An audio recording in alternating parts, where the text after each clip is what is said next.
कल भगवान की। आइए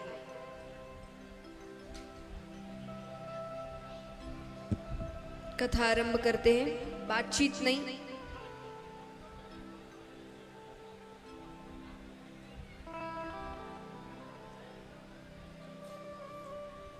चलिए जो भी महिलाएं सामने बैठी है सभी से निवेदन है बातचीत ना करें, सभी शांति से कथा सुने।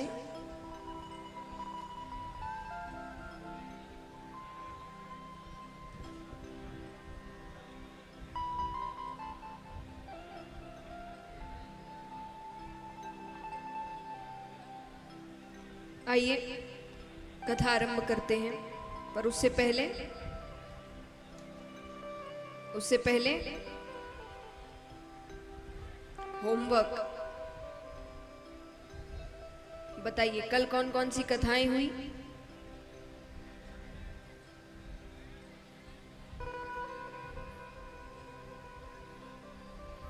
चेहरा ढकने से कुछ नहीं होगा।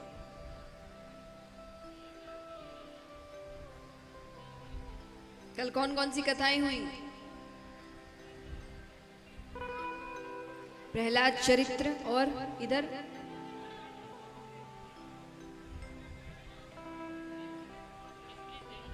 अजामिल की कथा और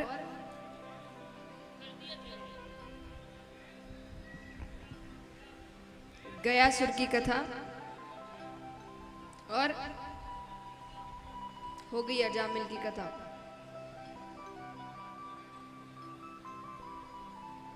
और ध्रुव चरित्र और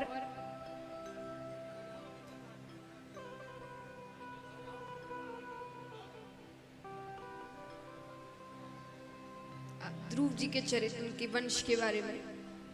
और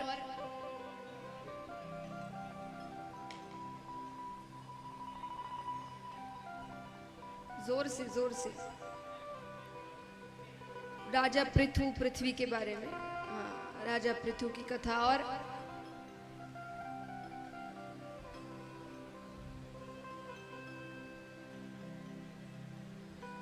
आप लोग भी कुछ बताएंगे? और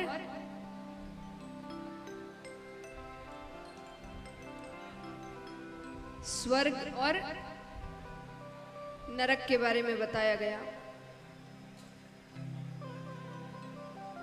कितने नरक लोक हैं, क्या दंड दिए जाते हैं।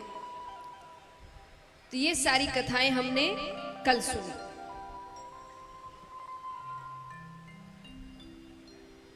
अब यहां पर प्रहलाद जी और भगवान के बीच चर्चा हो रही है, दोनों बातें कर रहे हैं।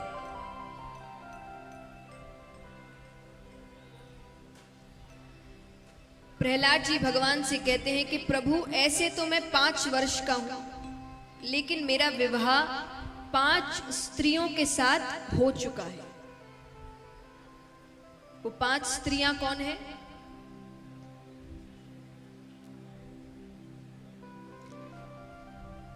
मोह माया रूपी स्त्रियां, अहंकार, भोग, आलस्य। और प्रहलाद जी कहते हैं कि मैं चाह कर भी इनसे छुटकारा नहीं पा सक रहा।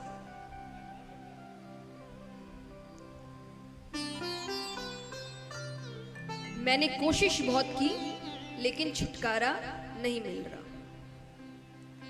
भगवान कहते हैं भोगों का उपभोग तो हम जन्मों से करते आ रहे हैं, कर रहे हैं कि नहीं? भोग माने क्या? भोग माने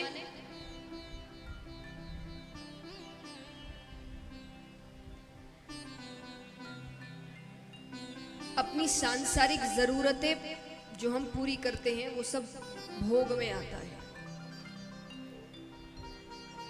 इनसे कभी तृप्ति नहीं मिलती। जैसे मान लीजिए कि आप भोजन करते हैं, एक बार के लिए लगता है पेट भर गया, अब और नहीं खा सकते। थोड़ी देर बाद फिर भूख लगती है ना? कभी ऐसा हुआ है कि खाने से ही पेट भर गया हो कि अब तो जीवन भर खाएंगे ही नहीं? ऐसा कभी नहीं होता। तो जीभ को हमेशा स्वादिष्ट भोजन चाहिए, नेत्रों को हमेशा अच्छा दृश्य चाहिए, त्वचा को हमेशा अच्छा स्पर्श चाहिए, कानों को हमेशा मधुर संगीत चाहिए, नाक को हमेशा अच्छी सुगंध चाहिए। इन चीजों से तृप्ति नहीं होती। तो बोले फिर तृप्ति हो कैसे? भगवान कहते भोगों का उपभोग करते रहोगे तृप्ति नहीं होगी, उसका त्याग करना पड़ेगा। किसी चीज से मन भरना है, इसका मतलब ये थोड़ी कि उसको इतना कर लो इतना कर लो इतना कर लो कि मन भर जाए, ऐसा थोड़ी होता है। वो मन भरेगा भी तो कुछ देर के लिए, फिर कुछ समय बाद फिर इच्छा करेगी। तो अगर किसी चीज को छोड़ना है, उससे तृप्त होना है, तो उसका तो त्याग करना पड़ेगा, उसको छोड़ना पड़ेगा, तब जाकर तृप्ति होगी। प्रहलाद जी कहते हैं कैसे त्याग कर दे, आपने दुनिया इतनी सुंदर बनाई है। भगवान कहते दुनिया इसीलिए थोड़ी सुंदर बनाई थी कि तुम मुझे ही भूल जाओ। मैंने तो दुनिया इसीलिए सुंदर बनाई थी कि तुम्हें मेरा भजन करने में कोई तकलीफ ना हो। मान लीजिए आप पूजा करने बैठे हैं और उसी वक्त आपके घर में मेहमान आ गए और घर का जो छोटा बच्चा है वो रोने लग गया, एक बच्चे को स्कूल जाना है, पति यहाँ पर चिल्ला रहे हैं ये कहाँ रखा है वो कहाँ रखा है। आप ढंग से पूजा कर पाएंगे? बताइए, ठीक से पूजा कर पाएंगे? वही मान लीजिए जैसे ही आप पूजा करने बैठे तो घर में बिल्कुल शांति है, छोटा बच्चा सो रहा है, एक बच्चा स्कूल गया है, पति अपना ऑफिस गए हुए हैं, एकदम शांति है। अब पूजा ढंग से कर सकते हो? बिल्कुल शांति है, आराम से बैठ के पूजा करेंगे। तो भगवान कहते हैं मैंने तुमको ये सारी चीजें इसीलिए दी कि तुम्हें मेरा भजन करने में कोई तकलीफ ना हो। तुम्हें घर दिया कि तुमको ऐसा ना लगे कि तुम्हारे सर पर छत नहीं है। तुम्हें रिश्तेदार दिए जिनके साथ तुम अपनी खुशियां बांट सको। तुम्हें परिवार दिया जिनके साथ तुम अपने दुख बांट सको। तुम्हें एक हमसफर भी दिया कि तुम्हें अकेला महसूस ना हो। तुम्हें तुम्हारी संतान दी कि तुम्हें लगे तुम्हारा अपना भी कोई परिवार है। क्या सोच करके तुम कहीं से भी दुखी ना हो। अब तुमने इन सुखों के कारणों को अपने दुखों का कारण बना लिया है, तो इसमें मेरी गलती थोड़ी है।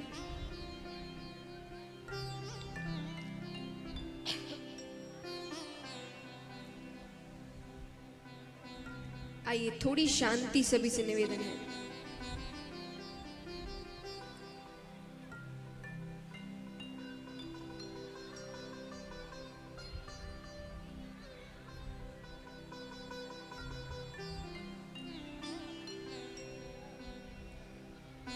सभी शांति बनाकर रखें, बैठ जाएं।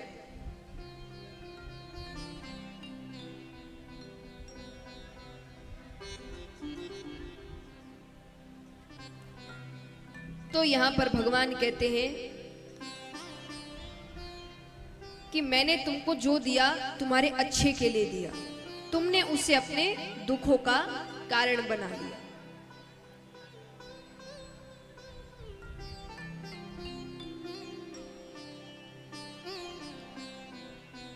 आइए आज देखिए संख्या ज्यादा होगी तो आप सबको ही आपस में एक साथ सबको बैठाना है।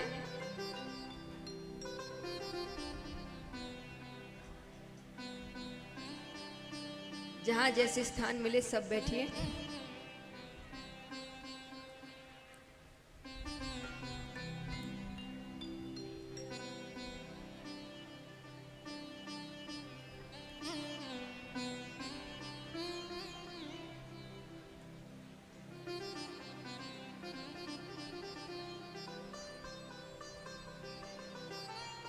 तो महाराज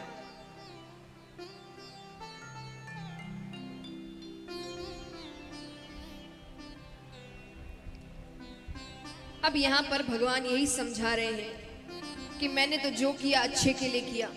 जैसे एक सेठ जी थे, बहुत धर्म के कार्य करते। उन्हें एक बार पता चला किसी गांव में पानी की बहुत किल्लत है, महिलाओं को दूर दूर गांव पानी लेने जाना पड़ता है। तो उन्होंने उसी गांव में एक कुआं बनवा दिया।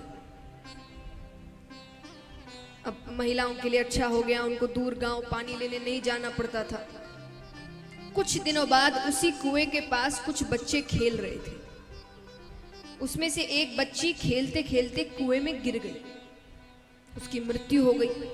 अब उसके पिताजी कहते हैं कि सेठ जी की वजह से मेरी बच्ची मरी। ना तो सेठ जी कुआं बनवाते और ना बच्चे उसमें गिरकर मरते। अब एक बात बताइए, सेठ जी ने इसीलिए कुआं बनवाया था कि बच्चे आए और गिरकर मर जाए? गलती हमारी है कि हमने छोटे बच्चों को कुएं के पास जाने दिया। तो भगवान कहते हैं ये संसार भी एक कुएं की तरह है। यहां कितने हैं जिन्होंने कुएं से पानी निकाला है? हाथ उठाना।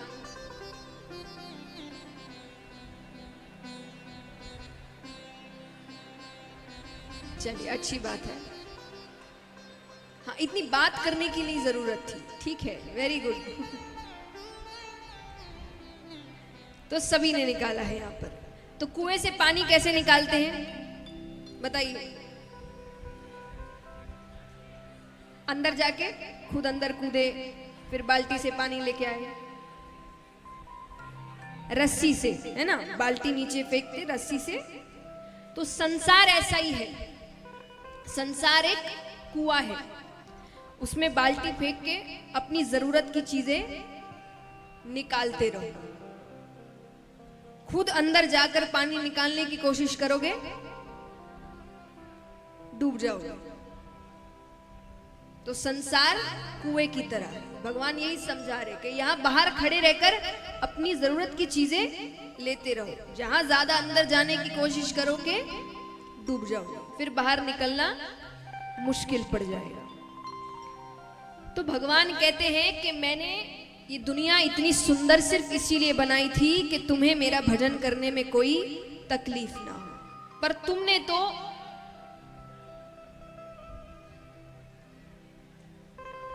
इन अच्छी चीजों को अपने दुखों का कारण बना लिया। तुम खुद को नहीं बदलना चाहते, तुम दुनिया को बदलना चाहते। पर जो खुद को नहीं बदल सकता वो दुनिया को क्या बदलेगा? हम अपना नजरिया, दुनिया बुरी नहीं है, लोग बुरे नहीं हैं, हम बुरे हैं, हमारी नजर बुरी है। कहते ना, एक चोर को हर किसी में चोर नजर आता है, और जो खुद अच्छा होता है ना उसको सब अच्छे ही लगते हैं। इसलिए कई वो कहते ना कि तुम बड़े भोले हो, तुमको, क्योंकि वो खुद भोला है ना, उसको लगता है सब अच्छे ही है, इतना बुरा थोड़ी कोई होता है। और जो खुद चोर होता है उसको हर व्यक्ति चोर ही नजर आता है। तो हम कभी अपना नजरिया नहीं बदलते। एक उदाहरण देती हूं। एक बार अकबर का नाम सबने सुना है, राजा अकबर। उनकी बेटी के पैरों में कांटा चुभ गया, कांटा चुभ गया। अब वो रो रही है, खून निकल रहा है। अब राजा की बेटी रो रही है, बहुत बड़ी बात है। तो बीरबल से उन्होंने पूछा, कांटा कैसे चुभा? बोले वो नंगे पैर घूम रही थी इसीलिए। बोले अच्छा ऐसी बात है तो एक काम करो, पूरे राज्य में दरी बिछवा दो, पूरे राज्य में। मतलब आज के बाद राजकुमारी के पैरों में कांटा चुभना नहीं चाहिए, पूरा राज्य ढक दो, दरी बिछवा दो। हम सब जानते हैं कि अकबर का राज्य कितना बड़ा था। वो बीरबल सोचे इतना लाए कहां से, क्या करे क्या करे। तब उसने कहा कि पूरे राज्य में दरी बिछवाने से तो अच्छा है कि राजकुमारी के पैरों को ही ढक दिया जाए, उनके लिए जूतियां बनवा दी जाए। तो इस कहानी का अर्थ क्या हुआ कि हम हमेशा दुनिया को बदलना चाहते हैं, कि दुनिया हमारे अनुसार हो जाए, हम नहीं बदलेंगे। लेकिन अगर कुछ अच्छा करना है तो बदलना खुद को पड़ेगा। कई लोगों को मैंने कहते देखा है जो खुद चलते फिरते चीजें रास्ते में फेंकते रहते हैं, और जहां किसी रास्ते में ज्यादा गंदगी दिख जाए तो तुरंत से कह देते सरकार ने कितनी गंदगी करके रखी है, तो तुमने कौन सी सफाई रख दी? तुम भी तो थोड़ी देर पहले कचरा फेंक कर आ रहे हो। जब तक हम कुछ नहीं करेंगे तब तक कोई बदलाव नहीं आने वाला, ये याद रखना। कितना भी हो जाए, कितनी भी कोशिशें कर दी जाए, कितने भी लॉ निकाल दिए जाए, कितने भी कानून बना दिए जाए, जब तक हम कोशिश नहीं करेंगे बदलाव नहीं आएगा। हम कथाओं में भी आते हैं, आपको पता है जब आप कथा से चले जाते हैं यहाँ पर कितना कचरा होता है, कितना कुछ फेंका हुआ होता है। एक बात बताइए, अपने घर के मंदिर में कचरा फेंकते हो? चलते फिरते मंदिर में कचरा डाल के चले गए, करते हो? ये जगह क्या है? 7 दिन के लिए मंदिर है, ये भगवान विराजमान है, श्रीमद् भागवत विराजमान है, मंदिर है कि नहीं? तो यहां कैसे कचरा करके चले जाते हैं? मैं नहीं कहती कि आप जाने से पहले पूरा साफ करके जाइए, नहीं, खुद कोई कचरा मत गिराइए, और खुद ने गिराया हो तो वो उठाकर लेकर जाइए बाहर। एक एक आदमी भी करेगा तो यहां आप जब जाएंगे तब बिल्कुल कचरा नहीं।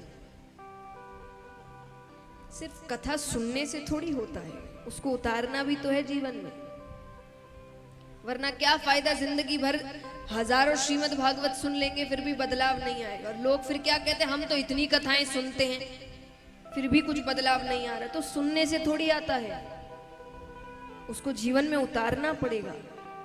अच्छी चीजें जीवन में उतारोगे नहीं तो 100 बार, 1000 बार, लाखों बार भी कथा सुन लो, बदलाव नहीं आने वाला। तो भगवान प्रहलाद जी से कहते हैं कि सिर्फ मन में ये कह देना कि मुझे इन भोगों से तृप्ति चाहिए, ये बोलने से कुछ नहीं होता, उसके लिए कुछ करना पड़ता है। भगवान कहते हैं सत्संग करना पड़ता है। जो सत्संगी होते हैं ना, जो असली सत्संगी होते हैं, उनसे आप बहुत कुछ सीख सकते हैं।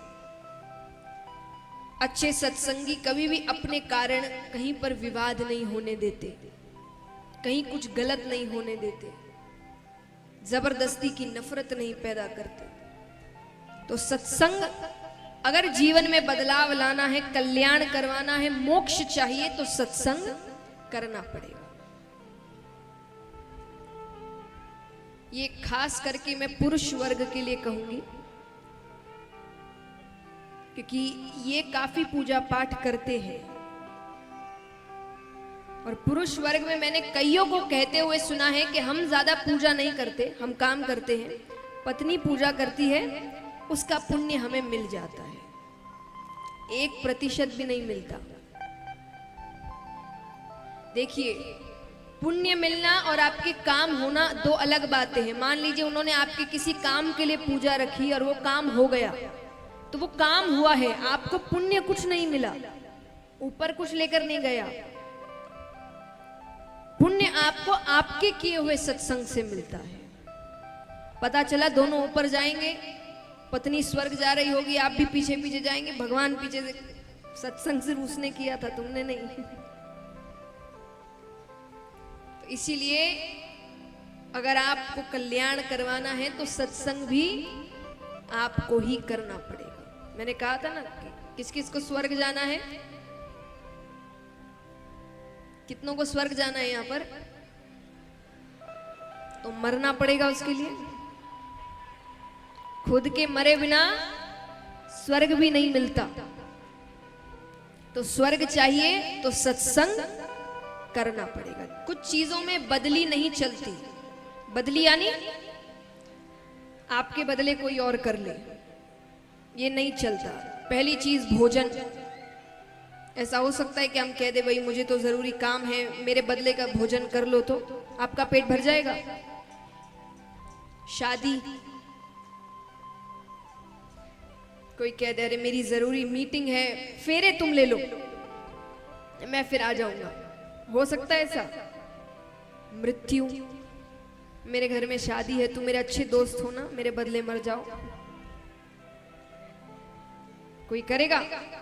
वैसे ही सत्संग, सत्संग में भी बदली नहीं चलती। तो महाराज भगवान प्रहलाद जी को यही समझाते हैं कि मैंने ये दुनिया सुंदर सिर्फ इसीलिए बनाई थी कि तुम्हें मेरा भजन करने में कोई तकलीफ ना हो। अब तुम इसका दुरुपयोग कर रहे हो, इसमें मेरी गलती नहीं है। मैं सिर्फ राह दिखा सकता हूं, हाथ पकड़कर चला नहीं सकता तुम्हें। अब सुखदेव जी कहते हैं राजा परीक्षित से कि अब हम चलते हैं नारद जी और युधिष्ठिर जी के पास। उनके बीच धर्म की चर्चा हो रही है। किसकी चर्चा? धर्म के ऐसे 30 लक्षण हैं, लेकिन मैं आपको 5 सबसे महत्वपूर्ण चीज बताती हूँ, 5 महत्वपूर्ण लक्षण जिससे धर्म की नींव रखी जाती है। इसको कर लिया तो आपने धर्म को बचा लिया, और इसको नहीं समझा तो दुनिया में कितना भी काम करते रहो, वो सिर्फ बात ऊपरा ऊपरी हो रही है। तो सबसे पहला लक्षण है सत्य। कहते हैं जितना हो सके सत्य की राह पर चलो।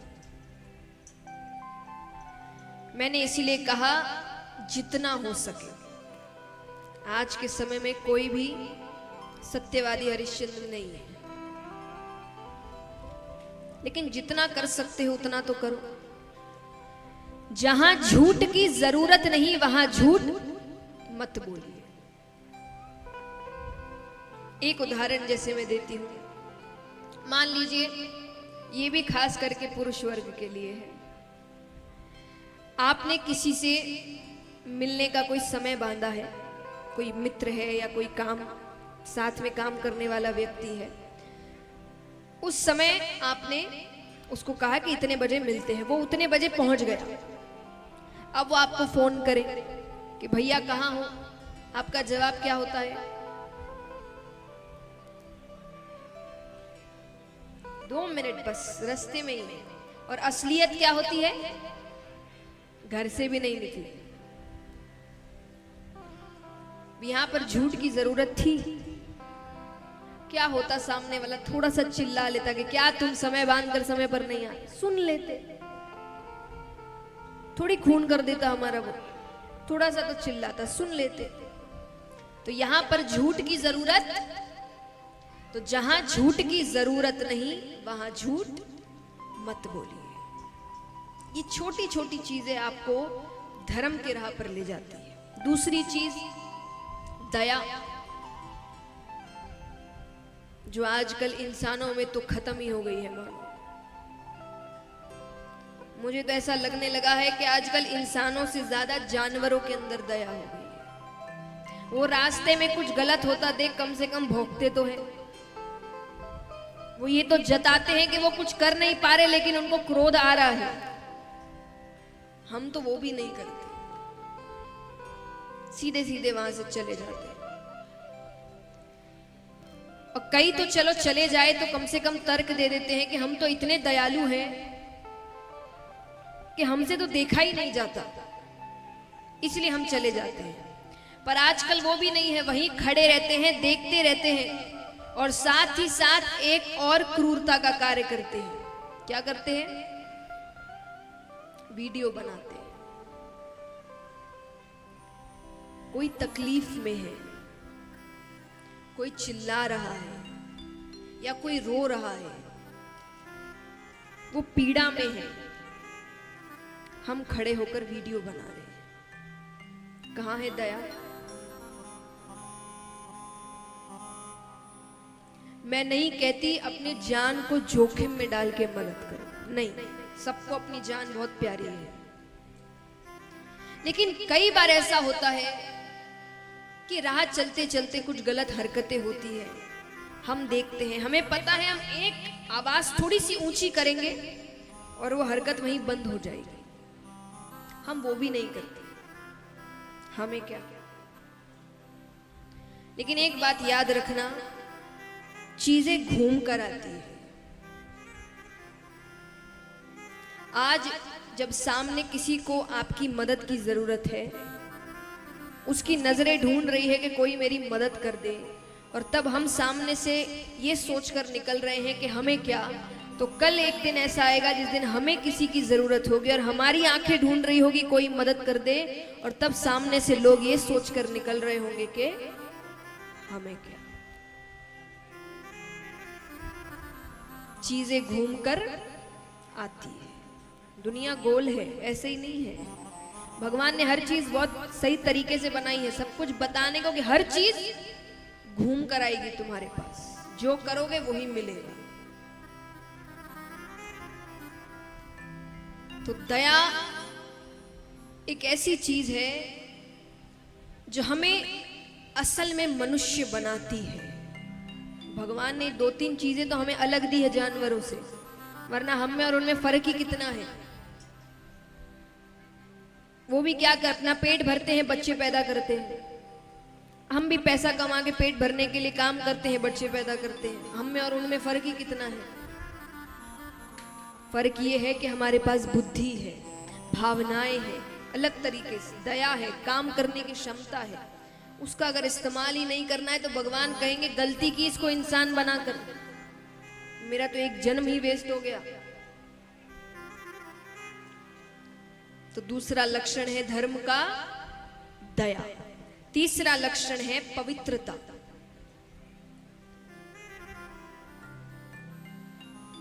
जितनी पवित्रता होती है उस घर में उतनी लक्ष्मी आती है, हर रूप में। चाहे वो हम साफ हो, पवित्र हो, घर पवित्र हो, घर साफ, घर में भी जितनी साफ सफाई होगी उतनी लक्ष्मी आएगी, जितनी गंदगी होगी उतनी दरिद्रता आएगी। घर को जितना साफ रख सके उतना साफ रखे हमेशा, और सब रखे, किसी एक का काम नहीं है, सबका काम है। घर सबका है ना, तो सब अपना अपना काम करें और घर को साफ रखे, उस घर में उतनी लक्ष्मी आती है। खुद को साफ रखे, पवित्र रखे, पूजा पाठ करे, घर में अच्छी बातें हो, घर में जिस घर में दिन भर अच्छी अच्छी बातें होती है, अच्छे अच्छे काम होते हैं, दिन भर जिस घर में लड़ाई झगड़े होंगे, बुराइयां होगी, कलह होगा, उस घर में लक्ष्मी नहीं आती। कौन से भगवान आएंगे ऐसे घर में जहां दिन भर झगड़े होते रहेंगे। चौथा लक्षण है तपश्चर्या। चलो शरीर को तो साफ सुथरा रख ही लेते हैं, आजकल नए नए साबुन शैम्पू इत्यादि आ गए हैं, लेकिन शरीर जितना साफ मन उतना ही काला। कहते ना कि सरकार काला धन भले ही हटा ले, काला मन कैसे हटाए। और जब तक काला मन नहीं हटेगा काला धन जाने ही वाला नहीं। तो मन को पवित्र रखिए, वाणी पवित्र रखिए। किसी को कुछ कहने से पहले 100 बार सोचो कि क्या कहने जा रहे हो, और अगर 100 बार सोचने का भी समय नहीं है तो इतना सोच लो कि जो मैं कहने जा रहा हूं वही बात अगर किसी ने मुझसे आकर कही तो मुझ पर क्या गुजरेगी। और अगर आपको लगे मुझे तो अच्छा नहीं लगेगा तो सामने वाले से भी वो बात मत कहना, क्योंकि थप्पड़ अमीर को मारो कि गरीब को, लगता दोनों को ही जोर से है। ऐसा नहीं है कि अमीर को मारने से जोर की लगती और गरीब को तो आदत है, दोनों को जोर से ही लगती है। तो इसीलिए मन, वाणी, विचार ये पवित्र रखें। और 5वां लक्षण है तितिक्षा। भगवान जो भी दे उसको प्रसाद समझकर ग्रहण करो, क्योंकि वो जो करते हैं हमारे अच्छे के लिए करते हैं। मैं आपको एक छोटी सी कहानी सुनाती हूँ। शायद इस कहानी को सुनने के बाद आप अपने जीवन में दुखों को या संकटों को एक अच्छी नजर से देखें। एक माता है, उनका बच्चा मोहल्ले में कई बच्चों के साथ खेल रहा है। बच्चे खेलते ही हैं मोहल्ले में, बड़े प्यारे लग रहे हैं। उसको मन कर रहा है कि बच्चे इतने प्यारे लग रहे हैं, मैं सभी बच्चों को एक एक चॉकलेट दूं। क्या दूं? चॉकलेट, मिठाई या टॉफी, कुछ भी वो दे सकती है। बताइए, वो दे सकती है? हाँ या ना?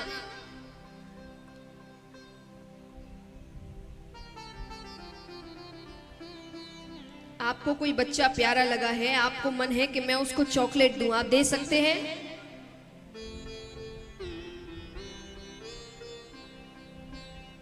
हाँ या ना बोलिए, दे सकते हैं कि नहीं? हाँ, तो दे सकते हो। उसने सबको चॉकलेट दे दी। अब वो घर के काम काज में लग गई। अब यहाँ पर कुछ देर बाद वो फिर देखने आती है कि बच्चे क्या कर रहे हैं। जैसे ही वो आई तो बच्चे शैतानी कर रहे थे, बहुत बदमाशी कर। और बदमाशी माने उसको गुस्सा आ रहा है कि कैसी हरकतें कर रहे बच्चे।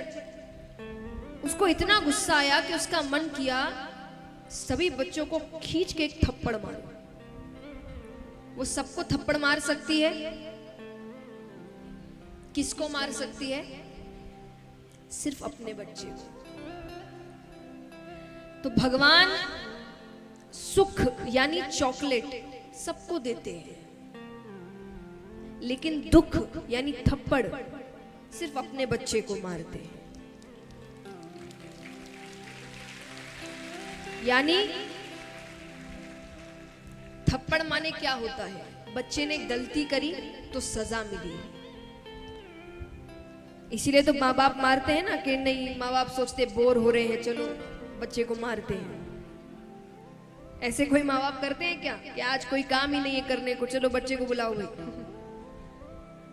ऐसे करते हैं? नहीं। वो गलती करता है तो उसको डांट पड़ती है या थप्पड़ पड़ता है।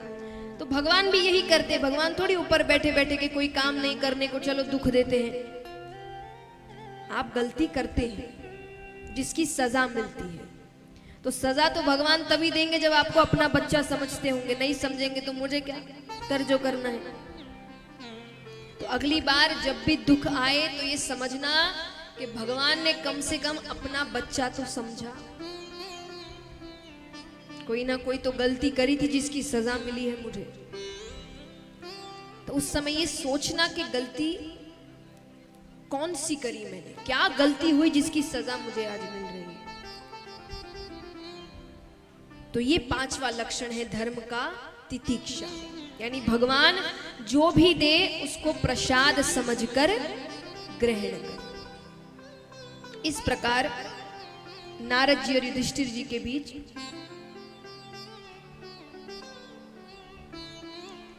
धर्म की चर्चा होती है।